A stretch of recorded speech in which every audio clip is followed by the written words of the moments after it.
Hello বন্ধুরা, কেমন আছো তোমরা সবাই? আজকে আমি তাড়াতাড়ি ঘুম থেকে উঠে বসে পড়েছি কেক বানানোর জন্য। আজকে আমার দুটো কেকের অর্ডার আছে। এই কেক দুটোকে কমপ্লিট করে আমাকে যেতে হবে দিদির বাড়িতে। আর এই দুটো কেকের ভিডিও শর্ট ভিডিওতে তোমরা পেয়ে যাবে, আমি লিঙ্ক দিয়ে দেবো, তোমরা সেখান থেকে দেখে নিও।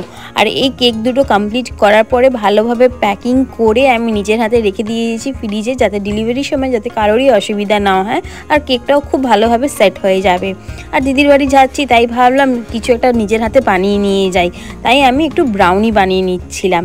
ইচ্ছে তো ছিল কেক বানিয়ে নিয়ে যাওয়ার, বাট যা গরম পড়েছে এই গরমের মধ্যে যদি কেক বানিয়ে নিয়ে যাই তার ডিজাইনটা নষ্ট হয়ে যাবে, ক্রিম গলে যাবে, তাই আমি আর এই রিস্কটা নিলাম না। তাই একটা শুকনো খাবার হিসেবে আমি ব্রাউনিটা বানিয়ে নিলাম। আর তোমরা দেখতেই পাচ্ছ আমার হয়ে গেছে ব্রাউনিটা একেবারে কমপ্লিট। আর ব্রাউনির ভিডিও তোমরা পেয়ে যাবে আমার ইউটিউবের শর্ট ভিডিওতে, সেটাও দেখতে ভুলো না, আমি লিঙ্ক দিয়ে দেবো। আর আমার পুরো প্যাকিং কমপ্লিট। এরই মধ্যে আমি স্নান টান করে বেরিয়ে পড়লাম দিদির বাড়িতে যাওয়ার জন্য। এই গরমের মধ্যে আমি খুব একটা বেশি মেকআপ করিনি, জাস্ট সানস্ক্রিন, লিপস্টিক আর কানে ইয়ারিং পরেছিলাম। আর এই কর্ড সেটটা আমার খুবই ভালো লাগলো, এটা দিদির ছিল তাই ভাবলাম ওর বাড়িতে যাচ্ছি যখন এটা পরেই চলে যাই। আর দিদির বাড়িতে পৌঁছে ফ্রেশ হয়ে খাবার দাবার খেয়ে আর বেরিয়ে পড়লাম। দিদির ওখানে মেলা হচ্ছিল, তোমরা জানোই কৃষ্ণনগরে 12 দোলের মেলা অনেক ফেমাস, খুব ভিড় হয়। গত বছর আমার যাওয়ার ইচ্ছা ছিল বাট আমি যেতে পারিনি গরমের জন্য, বাট আমি এখন সময় পেয়েছি, এবছরও অনেক গরম আছে তাও হাতে সময় বার করে এলাম। আর এখানে এসেই বেরিয়ে পড়েছি। আর তোমরা দেখতেই পাচ্ছ এটা হচ্ছে মেলার জাস্ট এন্ট্রান্স। তো এখান থেকে সবে মেলাটা শুরু হচ্ছে। আর এই মেলাটা বিশাল বড় মেলা, তুমি মানে একদিনে শেষই করতে পারবে না, এত বড় মেলা। অ্যাটলিস্ট 2 থেকে 3 দিন লেগে যাবে এই মেলাটাকে পুরো কমপ্লিটলি ভালোভাবে দেখার জন্য, ঘোরার জন্য। আর এত বড় মেলায় অনেক জিনিসপত্র পাওয়া যাচ্ছে। চলো তোমাদের সবাইকে 12 দোলের মেলার একটা ছোট্ট ঝলক দেখাই, এখানে কি কি পাওয়া যাচ্ছে। এটা একটা অনেক বড় এলাকা জুড়ে এই মেলাটা বসে। এখানে অনেক ছোট ছোট দোকানপাট রয়েছে যেখানে অনেক সুন্দর সুন্দর জিনিসপত্র পাওয়া যাচ্ছে, আর সেটাও অনেক রিজনেবল দামে। তাই এখানে কয়েকটা জিনিস আমার খুব পছন্দ হয়েছে, সেগুলো আমি তোমাদের সাথে শেয়ার করছি। যেরকম এই ক্রকারি সেটগুলো খুবই সুন্দর ছিল। আর এখানে বইয়েরও একটা স্টল ছিল। আর আমার এখানে এসে সত্যি কথা বলতে খুবই ভালো লাগছে, কারণ আমি এত বড় মেলা আগে কখনো দেখিনি। আমি সোনারপুরে অনেক মেলা হয়, আমি সেখানে গেছি। আর কৃষ্ণনগরেও আমি গত বছর বই মেলাতে এসেছিলাম, বই মেলাটাও অনেক বড় একটা বই মেলা ছিল। কিন্তু কৃষ্ণনগরের এই 12 দোলের মেলাটা অনেক বড় মেলা। তাই আমি এখানে এসে খুবই খুশি। আমি যে প্রথমবার এখানে আমি আসতে পারলাম, গত বছর আসবো করে আর আশাই হচ্ছিল না, কিন্তু এবছর এসে খুবই খুশি। আর এখানে এসে আমি আর দিদি একটু জিনিসপত্র দেখে নিচ্ছিলাম কি কোনটা কার পছন্দ হচ্ছে। আর আমার জামাইবাবু সমানে বলছে যেটা পছন্দ হচ্ছে সেটা এখন কিন্তু কিনবি না, পরে আমরা এসে কিনবো। আজকে শুধু পুরো মেলাটা ঘুরে ঘুরে দেখ, আজকে কি কি পাওয়া যাচ্ছে না যাচ্ছে সব দেখে পছন্দ করে রাখো, পরের দিন এসে আমরা সব কিনে নিয়ে যাব। তো কথা মতন সেই আমি জিনিসপত্র সব দেখলাম, কিন্তু আমি কিচ্ছুটি কিনলাম না, কারণ আমার জামাইবাবু বারণ করেছিল। আর এখানে চলে এলাম, এটা হচ্ছে খাবারের জায়গা। খাবারের জায়গাটা বিশাল বড়, তোমরা দেখতেই পারছো, অনেক বড় একটা খাবার জায়গা।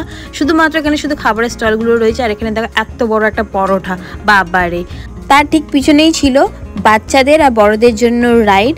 আর সেখান থেকে বেরিয়ে আমরা চলে গেলাম দাদার পরিচিত একটা দোকানে। সেখানে গিয়ে আমরা সবাই মিলে একটু লস্যি ট্রাই করলাম। লস্যিটা আমি সত্যি কথা বলতে গেলে আমার খুব একটা ভালো লাগেনি, আমি একটু খেয়ে তারপরে আমি দিদিকে দিয়ে দিয়েছিলাম। আর সেখান থেকে বেরিয়ে আমরা আবারও মেলাতে ঘুরতে লাগলাম।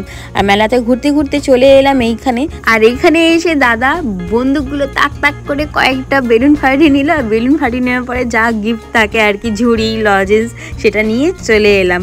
তারপর সেখান থেকে বেরিয়ে দাদাকে দেখো, বিয়ের পরে প্রায় সব ছেলেরই এটাই হয়, সাংসারিক হয়ে যায়।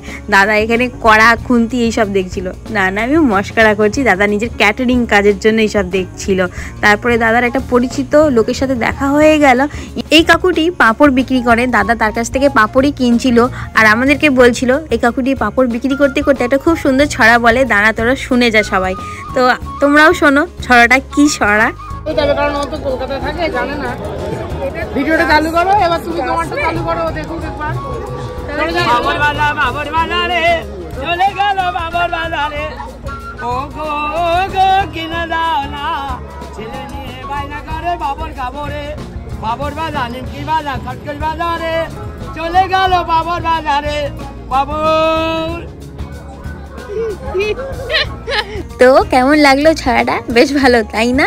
তারপরে আমরা চলে এলাম কাঁচরাপাড়ার সহদেবের স্পেশাল ঘুগনি খেতে। দাদা তো এখানে খায়, বাট আমি ফার্স্ট টাইম ট্রাই করলাম। সত্যি কথা বলতে আমার খুবই ভালো লাগলো। তারপরে দাদা এনে দিয়েছিল আমাদেরকে একটা ছোট্ট মিনি কুলফি।